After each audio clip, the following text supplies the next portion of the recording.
शिव सनकादिक आदिक इंचित, शेष न पावत पार मेरे वाला जी, शेष न पावत पारे, शेष न पावत पारे।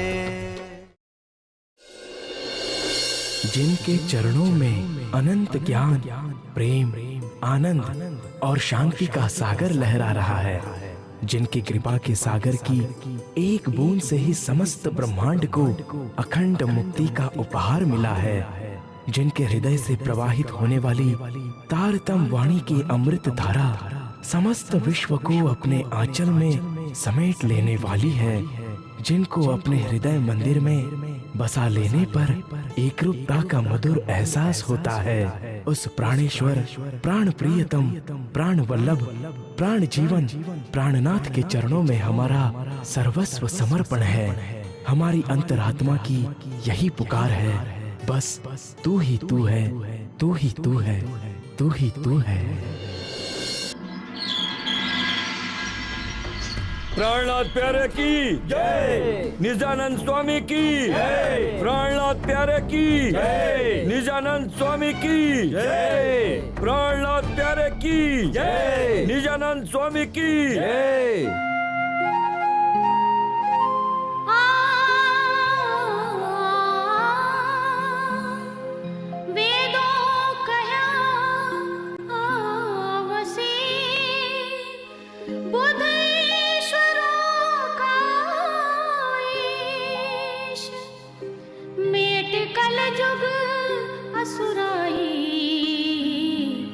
देसी मुक्त सबो जगदीश, देसी मुक्त सबो जगदीश।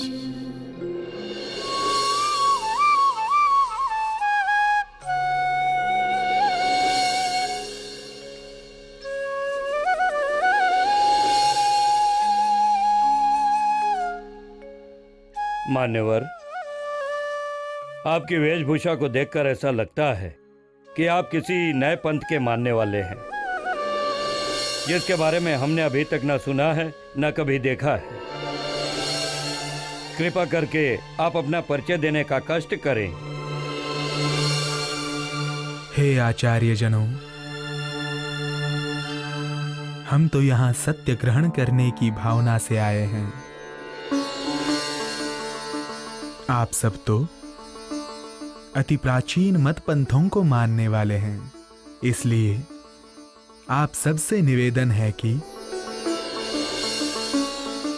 आप सब क्रमशः अपने अपने मत पंथ का परिचय दें एवं अपनी अपनी पद्धति विस्तृत रूप से बताएं,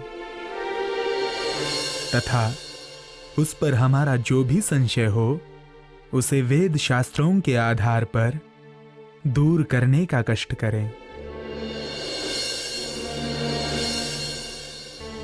हे महात्मन, हम रामानुजाचार्य के अलौकिक पंथ को मानने वाले हैं। हमारी पद्धति लक्ष्मी जी से चली है। हम सामवेद को मानते हैं। हमारा क्षेत्र पद्मनाभ है। सुख विलास का स्थान मेलकोटा है। हमारी इष्ट लक्ष्मी जी हैं। 14 लोकों में सबसे ऊपर वैकुंठ लोक है, जहां हमें सामीप्य मुक्ति की प्राप्ति होती है। कावेरी नदी को हम अपना तीर्थ मानते हैं। कमला हमारी देवी है, नारायण हमारे देवता हैं और विष्णु हमारे आचार्य हैं। आचार्यवर, आपने अपनी पद्धति में जो कुछ भी बताया है वो इस क्षर जगत के अंतर्गत ही आता है और वेद आदि ग्रंथों के अनुसार महाप्रलय में 14 लोकों सहित संपूर्ण प्रकृति मंडल लय को प्राप्त हो जाता है। तो फिर इस स्थिति में वैकुंठ की सामीप्य मुक्ति किस प्रकार अखंड रहेगी? न असत आसीत न सत आसीत तदानीं न आसीत रज न व्योम परोयत। सृष्टि की रचना से पूर्व न अव्यक्त प्रकृति थी, न व्यक्त जगत था।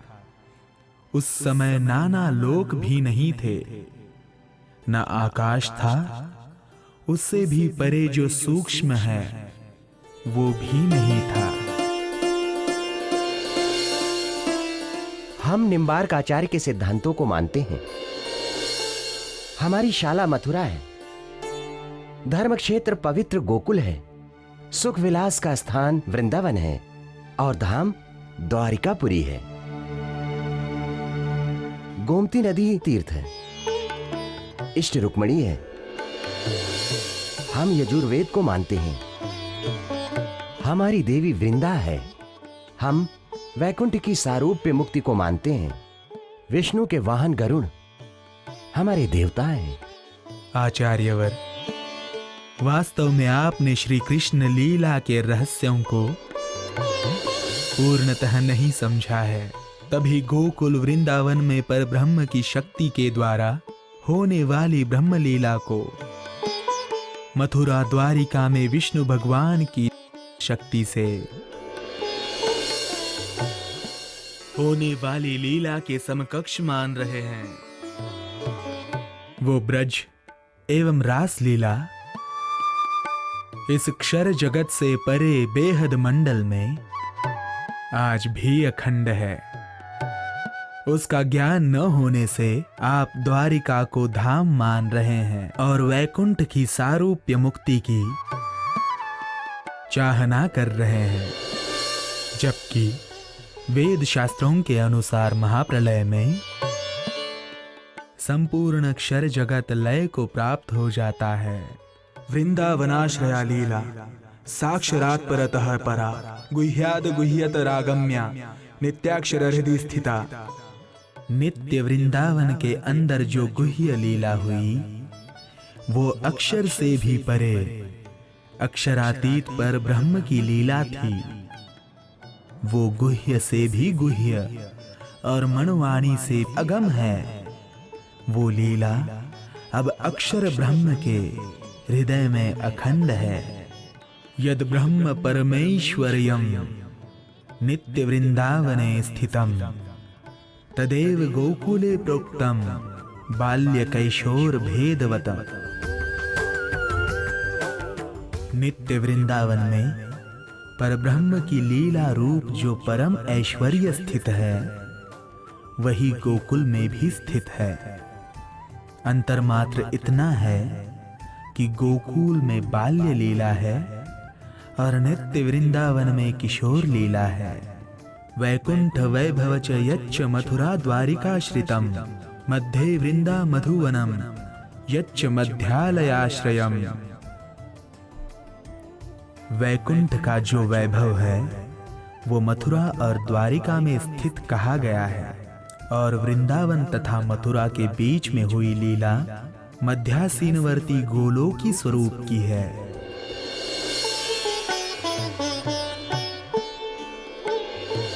हे महात्मन, अब हमारे विष्णु श्याम संप्रदाय की पद्धति को ध्यान से सुनिए। विष्णु कांची हमारी शाला है, श्वेत गंगा चक्र हमारा तीर्थ है, वैकुंठ हमारा धाम है, लक्ष्मी जी हमारी इष्ट है, जगन्नाथ भगवान की हम उपासना करते हैं और अथर्व वेद को मानते हैं, जल बिंब ऋषि हमारे देवता हैं। इस संप्रदाय के पालन करने से हमें वैकुंठ में सायुज्य मुक्ति प्राप्त होती है। आदरणीय आचार्य जी, आपने अपनी पद्धति में धाम, उपास्य, मुक्ति आदि जो भी वर्णन किया है वो सब 14 लोकों के अंतर्गत ही आता है। वेद एवं पुराणों के अनुसार महाप्रलय में मोह तत्व पर्यंत 14 लोक आदि नारायण आदि संपूर्ण अक्षर जगत का लय हो जाता है। इस प्रकार विनश्वर देवों की उपासना से मुक्ति की प्राप्ति किस प्रकार संभव हो सकती है? संख्या चेद्र सामस्ति न विश्वानां कदाचन ब्रह्मा विष्णु शिवादिनां तथा संख्या न विद्यते। हवा में स्थित धूलि कणों की संख्या नहीं गिनी जा सकती है। यदि वो गिन भी ली जाए तो भी उत्पन्न और लय होने वाले ब्रह्मांडों की संख्या नहीं गिनी जा सकती। उसी प्रकार असंख्य ब्रह्मांडों के असंख्य ब्रह्मा विष्णु महेश की भी गिनती संभव नहीं है।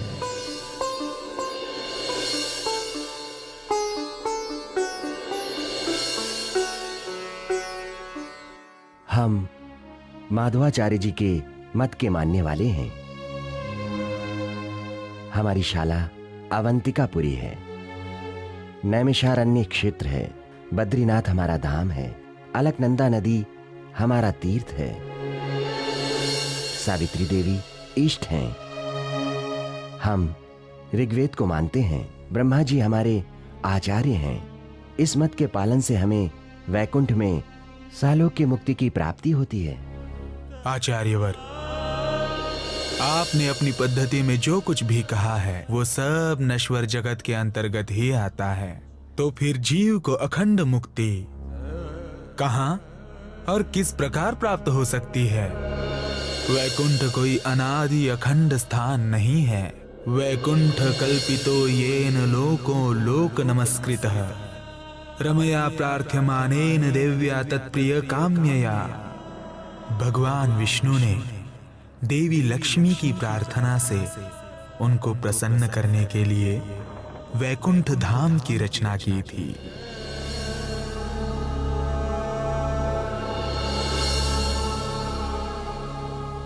हमारा मत परमहंसों का मत है। हमारे मत के अनुसार गृह त्याग कर संन्यास धारण करना ही मुक्ति का एकमात्र साधन है। हमारे 4 मठ हैं, जिनमें एक एक वेद और 12 महावाक्यों के प्रचार का नियम है, जिनमें से 4 मुख्य हैं। अहम ब्रह्मास्मि अर्थात मैं ब्रह्म हूं। अयम आत्मा ब्रह्म अर्थात ये आत्मा ब्रह्म है। तत्त्वमसि अर्थात तुम भी वही हो। प्रज्ञानम ब्रह्म अर्थात ब्रह्म प्रकृष्ट ज्ञान स्वरूप है। जब तक साधक अपने हृदय में सर्वम खल्वम इदम ब्रह्म का भाव धारण नहीं कर लेता, तब तक वो जीवन मुक्त दशा को प्राप्त नहीं कर पाता है। इस मत का पालन करने से नारायण भगवान की प्राप्ति होती है, जो संपूर्ण जगत में व्यापक है। स्वलीला द्वैत सच्चिदानंद पर ब्रह्म के स्वरूप धाम और लीला का बोध हुए बिना अखंड मोक्ष की प्राप्ति संभव नहीं है। शास्त्रों के अनुसार नारायण क्षर पुरुष के स्वरूप हैं। महाप्रलय में पाताल से लेकर मोह तत्व तक संपूर्ण क्षर जगत लय को प्राप्त हो जाता है। पर ब्रह्म का शुद्ध अविनाशी एक रस त्रिगुणातीत स्वरूप इस क्षर जगत से परे दिव्य ब्रह्मपुर धाम में है। इस जगत के अंदर ब्रह्म की सत्ता मात्र है। अहम ब्रह्मास्मि आदि 12 महावाक्यों का कथन भी इस नश्वर जगत से परे अनादि दिव्य ब्रह्मपुर धाम में घटित होता है, जहां आत्मा और परमात्मा का एक जैसा स्वरूप है, जहां का कण कण सच्चिदानंदमयी है। जगत को और स्वयं को ब्रह्म रूप मानकर निश्चिंत हो जाना अज्ञानता है। साकारस्य विनाशो अस्ति निराकारस्य शून्यत्वाच्छु अन्यस्य च वस्तुत्वाद उभय पक्ष विभिन्नम वस्तु ज्ञानम मोक्षः। जितने भी साकार पदार्थ हैं वे सब सअवयव होने से नश्वर हैं और निराकार शून्य होने से सच्चिदानंद स्वरूप नहीं हो सकता। इसीलिए ब्रह्म साकार निराकार दोनों से भिन्न वस्तु है।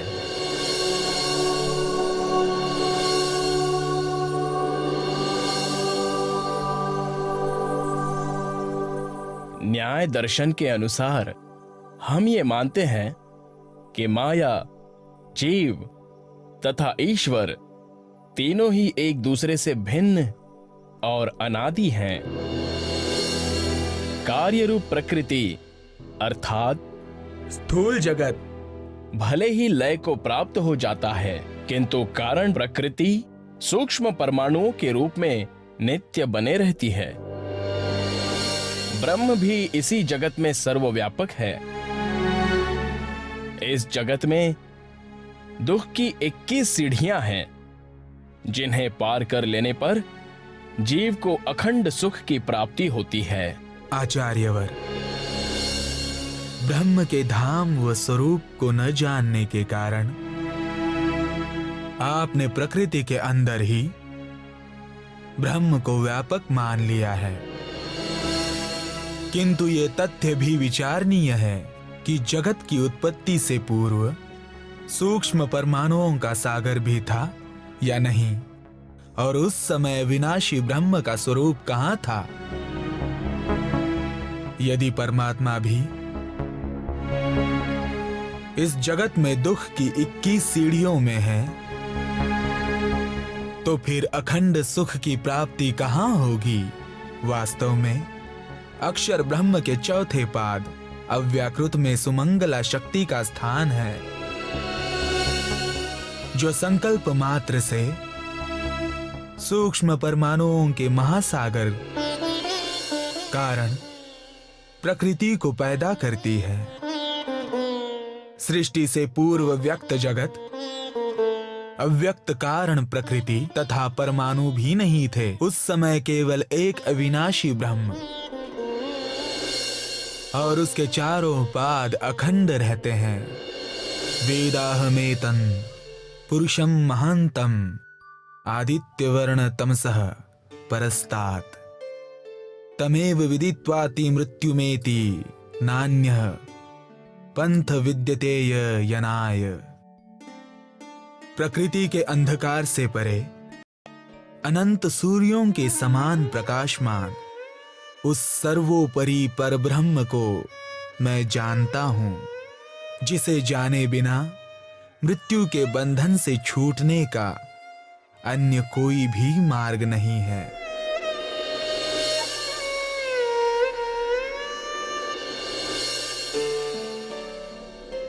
हमारे मीमांसा दर्शन के अनुसार दुनिया में कर्म ही प्रधान है। कर्म से ही सुख दुख प्राप्त होता है। कर्म से ही जीव ईश्वर ब्रह्म की उपाधियां भी हैं। कर्म अनादि है और अनूप है। कर्म से ही जीव दुख से मुक्त होकर ब्रह्म रूप बन जाता है। इस प्रकार कर्म ही ईश्वर है। हे आचार्यवर, ब्रह्म तो अखंड एक रस स्वरूप वाला होता है, जबकि कर्म में सदैव भ्रांति रहती है, उसमें स्थिरता नहीं होती है, वो बनते व मिटते रहता है। जीव के अहंकार और मन का जब इंद्रियों से संयोग होता है, तब कर्म की उत्पत्ति होती है। जब ब्रह्म के अखंड स्वरूप तक मन बुद्धि अहंकार की ही पहुंच नहीं है, तो उनसे उत्पन्न होने वाले कर्म से उस ब्रह्म को कैसे प्राप्त किया जा सकता है। वेदों में कहा गया है कि उस ब्रह्म को जाने बिना मृत्यु के बंधन से छूटने का अन्य कोई भी मार्ग नहीं है। ब्रह्म ज्ञान की प्राप्ति होने पर तो पूर्व संचित कर्म भी नष्ट हो जाते हैं। गीता में श्री कृष्ण जी ने अर्जुन से कहा है, ज्ञानाग्नि सर्व कर्माणि भस्मसात् कुरुते अर्जुन।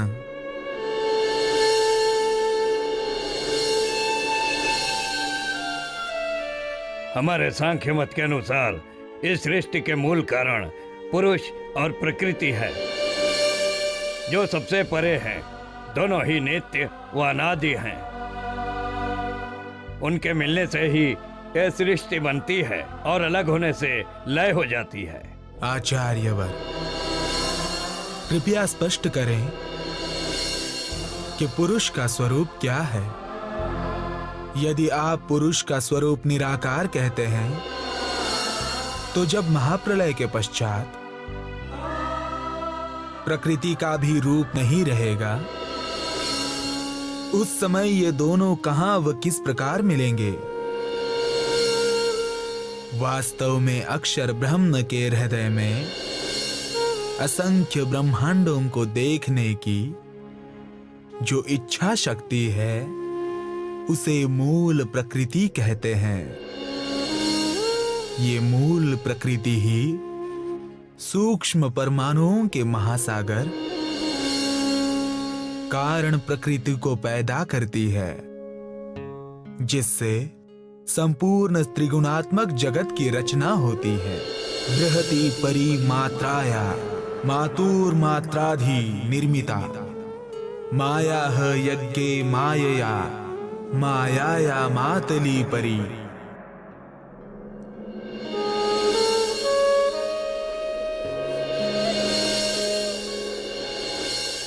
हम वैशेषिक दर्शन को मानने वाले हैं। हमारे मत के अनुसार काल ही सर्वशक्तिमान ब्रह्म है, वही सबका मूल है। उसी से यह संपूर्ण जगत उत्पन्न होता है, वही इसका संचालन करता है और अंत में वही सबको खाकर खत्म कर देता है। काल रूप ब्रह्म निराकार है और संपूर्ण जगत में व्यापक है।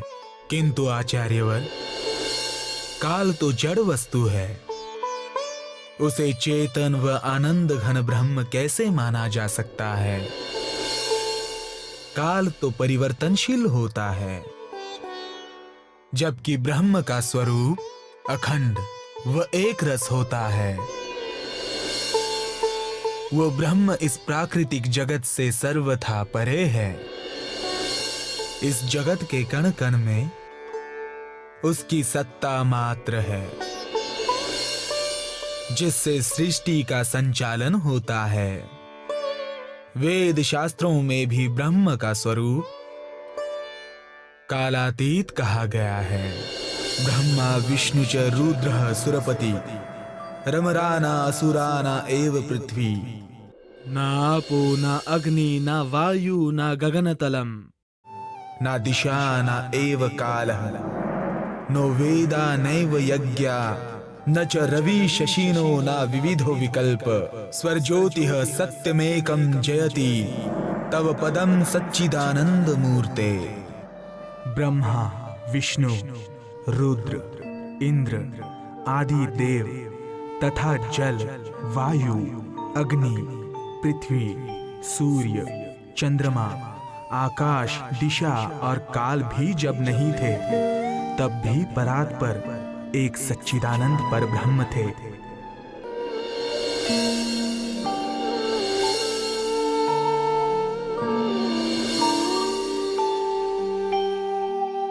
हमारे पातंजल मत के अनुसार ब्रह्म सर्वव्यापक है और वो सभी प्राणियों के अंदर भी है। हठ योग की क्रियाओं से शरीर का शोधन करके योग के 8 अंगों का पालन करने से इस शरीर में ही ब्रह्म का दर्शन हो जाता है। ब्रह्म ज्योति स्वरूप है और जगत का कारण रूप है। ब्रह्म में ही ये संपूर्ण जगत बनता है और उसी में ही सूर्य में किरणों की भांति स्थित होता है। किंतु आचार्य जी, ब्रह्म तो सत्य चित्त एवं आनंद का स्वरूप है, जबकि ये जगत असत जड़ और दुख का रूप है। यदि ब्रह्म इस जगत में व्यापक है, तो इस जगत में ब्रह्म के लक्षण क्यों नहीं है? सूर्य और उनकी किरणों में अंतर नहीं होता है। जबकि माया और ब्रह्म के स्वरूप में तो बहुत अंतर है। ब्रह्म के स्वरूप व धाम का ज्ञान हुए बिना उसकी धारणा संभव नहीं होती है, और धारणा के बिना ब्रह्म का ध्यान व समाधि भी संभव नहीं हो सकती, क्योंकि जिसकी धारणा की जाती है समाधि में उसी का अनुभव होता है। अकामो धीरो अमृतः रसेन तृप्तं न कुतश्च नोनः तमेव विद्वान् न विभाय मृत्युरात्मानं धीरं अजरं युवानम्।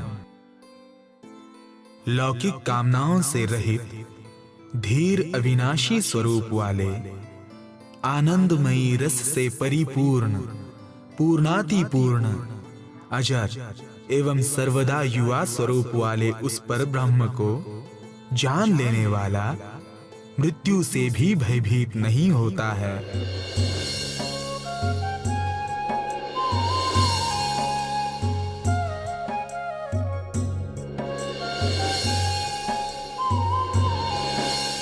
हम वेदांत दर्शन के मानने वाले हैं और हमारे मत अनुसार ब्रह्म के समान माया भी अनादि है, किंतु वो सदा ब्रह्म के अंदर ही रहती है। संपूर्ण जगत में सूक्ष्मतम अणु से लेकर हाथी तक में एक ही ब्रह्म का वास है। जिस प्रकार सीप में चांदी की भ्रांति होती है, वैसे ही अज्ञान के कारण ब्रह्म में मायामयी जगत दृष्टिगोचर हो रहा है। नहीं तो ये संपूर्ण जगत ब्रह्म रूप ही है। अपने स्वरूप का ज्ञान होने पर जीव भी ब्रह्म रूप हो जाता है। आचार्यवर, जब ब्रह्म के अतिरिक्त कुछ है ही नहीं, तो उस अद्वैत ब्रह्म में माया का अस्तित्व किस प्रकार संभव हुआ? यदि सब कुछ ब्रह्म ही है, तो सृष्टि में अज्ञान होना ही नहीं चाहिए, क्योंकि ब्रह्म तो प्रकृष्ट ज्ञान स्वरूप होता है। ऐसी स्थिति में वेद शास्त्रों की आवश्यकता ही नहीं होनी चाहिए थी। साथ ही संपूर्ण जगत में प्रेम एवं आनंद दृष्टिगोचर होना चाहिए था। सीप में चांदी की भ्रांति एक तीसरे व्यक्ति को ही होती है, किंतु आपकी मान्यता के अनुसार ब्रह्म के सिवा कोई दूसरा है ही नहीं, तो यह भ्रांति किसको होती है?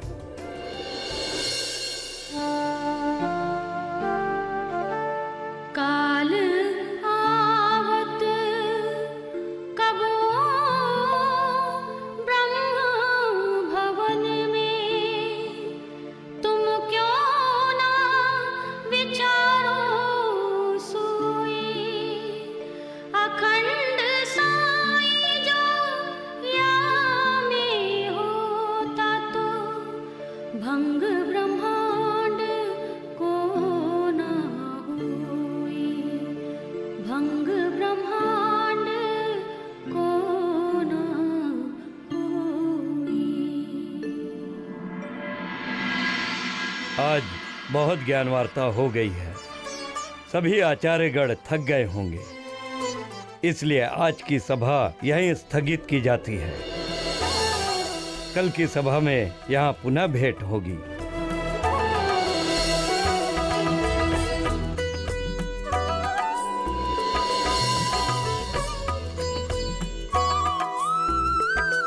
प्रणाम।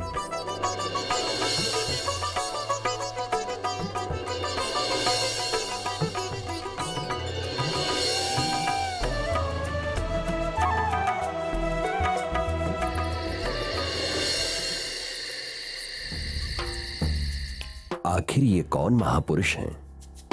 हम तो इन्हें साधारण महात्मा समझ रहे थे, किंतु ये तो कोई ब्रह्मज्ञानी लगते हैं। आप ठीक कह रहे हैं। हमें कल ही इनका विस्तृत परिचय प्राप्त करना होगा।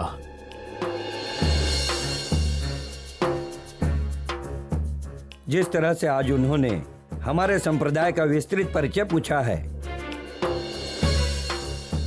उसी प्रकार हम भी कल उनका परिचय और उनके संप्रदाय की पद्धति पूछेंगे। हाँ हाँ, यही ठीक रहेगा। प्रणाम आचार्य जनों, जल्दी बाहर चलिए। आकाश में पुच्छल तारे का मनोहर दृश्य दिखाई दे रहा है।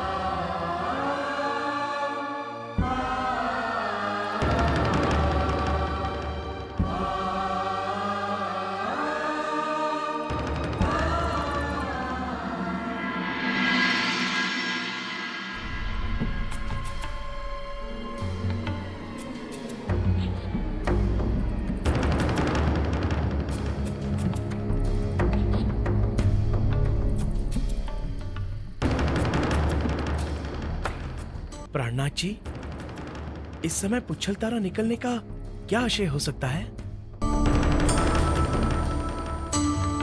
लालदास जी, ये पुच्छल तारा हमारी साक्षी देने के लिए प्रकट हुआ है। कल जब हम सभा में सभी आचार्यों के समक्ष अपनी पहचान व पद्धति बता रहे होंगे तो ये पुच्छल तारा शास्त्रों की भविष्यवाणियों की पुष्टि करेगा। 10 सहस्त्र वर्षाणि पंच सूर्येन्दु पर्वणि कलक्षय भविष्यति सप्त तारेक स्वग्रही।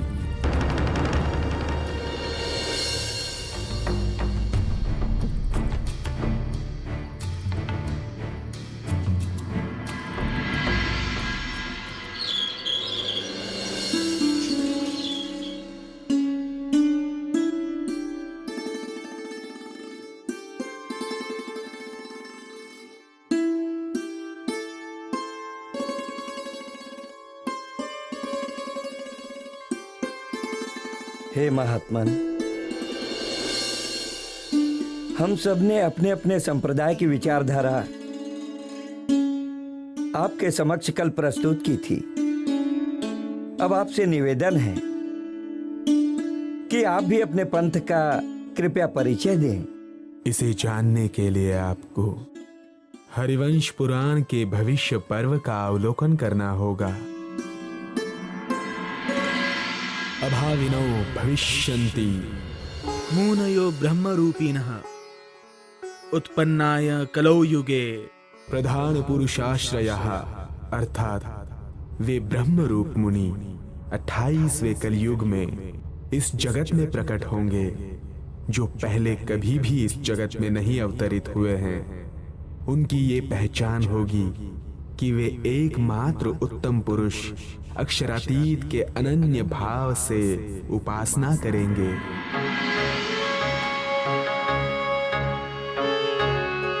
मान्यवर, हमें आपके पंथ के विषय में विस्तृत रूप से जानने की जिज्ञासा हो रही है। कृपया आप हमें अपनी पद्धति विस्तृत रूप से बताने का कष्ट करें। ठीक है। मैं आप सबके प्रत्येक प्रश्न का उत्तर देने के लिए तैयार हूं। आप सबके मन में जो भी जिज्ञासाएं हैं, आप सब एक एक करके पूछते जाइए। आपके मत में सद्गुरु किसे मानते हैं? आनंदमयी स्वरूप वाले पर ब्रह्म को हम अपना सद्गुरु मानते हैं, क्योंकि उन्हीं की कृपा से हमें ये ज्ञान प्राप्त हुआ है। आप सब कौन सा सूत्र धारण करते हैं? हम अक्षर ब्रह्म रूपी सूत्र को धारण करते हैं। यदक्षरम परम ब्रह्म तत्सूत्रम इति धारयेत। आपकी शिखा किस प्रकार की होती है? अक्षर से भी परे,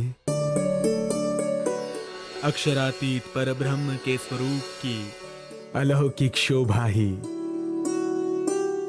हमारी शिखा है, क्योंकि हम उसी का ध्यान करते हैं। शिखा ज्ञानमयी यस्य उपवीतम च तन्मयम। आप किसकी उपासना करते हैं? हम क्षर अक्षर से परे एकमात्र उत्तम पुरुष अक्षरातीत को उपास्य मानते हैं। उत्तम पुरुषः त्व अन्यः परमात्मा इति उदाहरतः। आपका गोत्र क्या है? चिदधन व आनंद स्वरूप पर ब्रह्म ही हमारा गोत्र है, क्योंकि सभी आत्माएं उन्हीं की अंग रूपा हैं।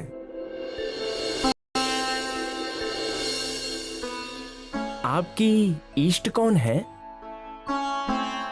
पर ब्रह्म की आह्लादिनी शक्ति श्री श्यामा जी हमारी इष्ट हैं, जो किशोर स्वरूप वाली हैं। गुणातीतम तू तद्धाम सुंदरम सर्व दुर्लभम युगलम क्रीडते तत्र नित्य धामनी सुखास्पदे।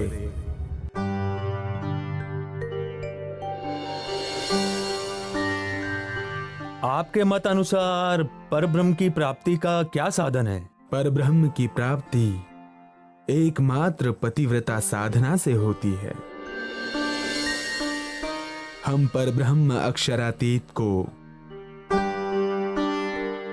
अपनी आत्मा का पति मानते हैं और एक पतिव्रता स्त्री के समान अनन्य भाव से उसकी उपासना करते हैं। आपके पंथ में किस नाम का जप करते हैं? हम युगल स्वरूप पर ब्रह्म के नाम का जाप करते हैं। आप कौन से मंत्र को मानते हैं?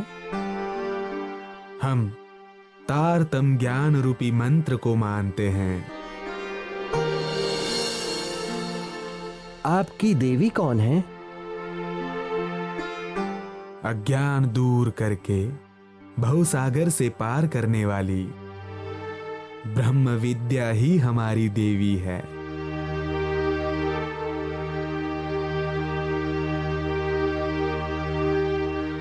आपकी पूरी कौन सी है?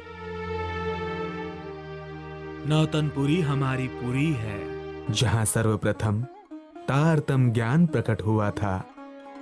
आपके मतानुसार कुल कितने पक्ष हैं? हमारे मतानुसार पाताल से लेकर परम धाम तक कुल 108 पक्ष हैं।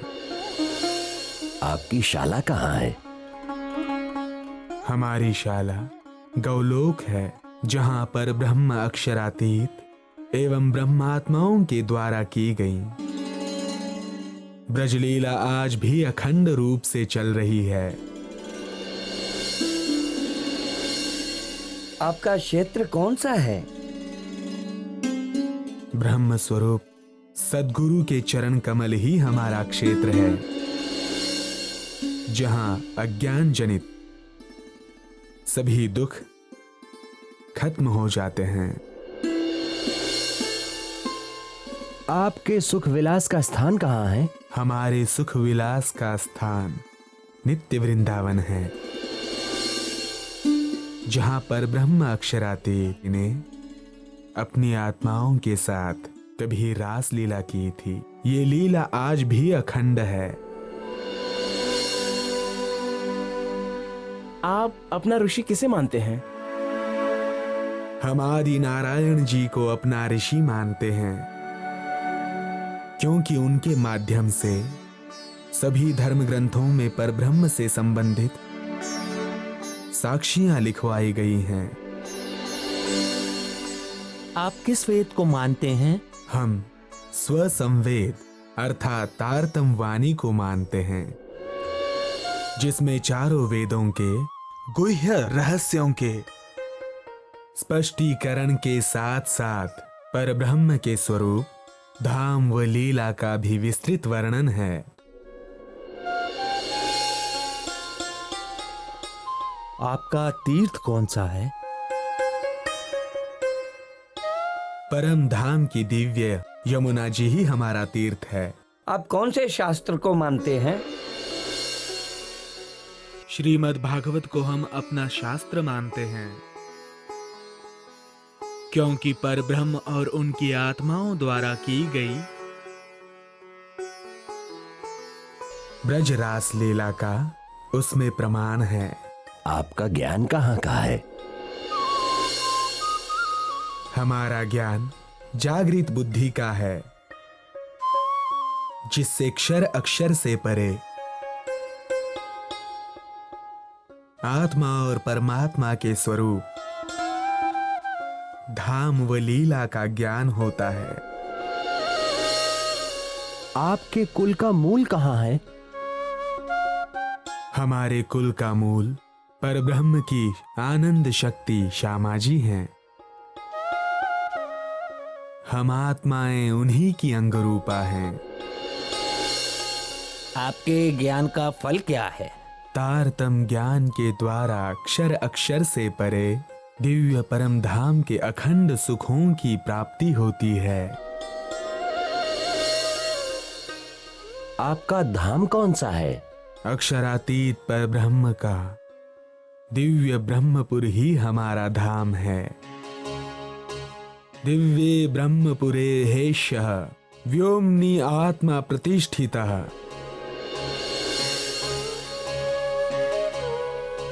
आपका निज घर कहाँ है? अक्षरातीत पर ब्रह्म का धाम ही हम आत्माओं का निज घर है।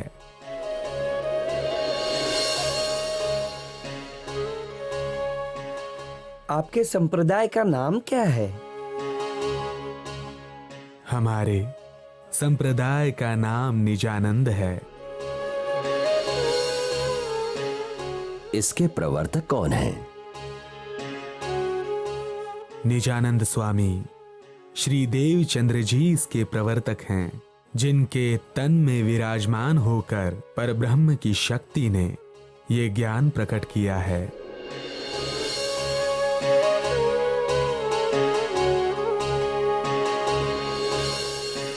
यदि आप सबके दिल में कोई और जिज्ञासा हो तो आप सब निसंकोच होकर पूछ सकते हैं।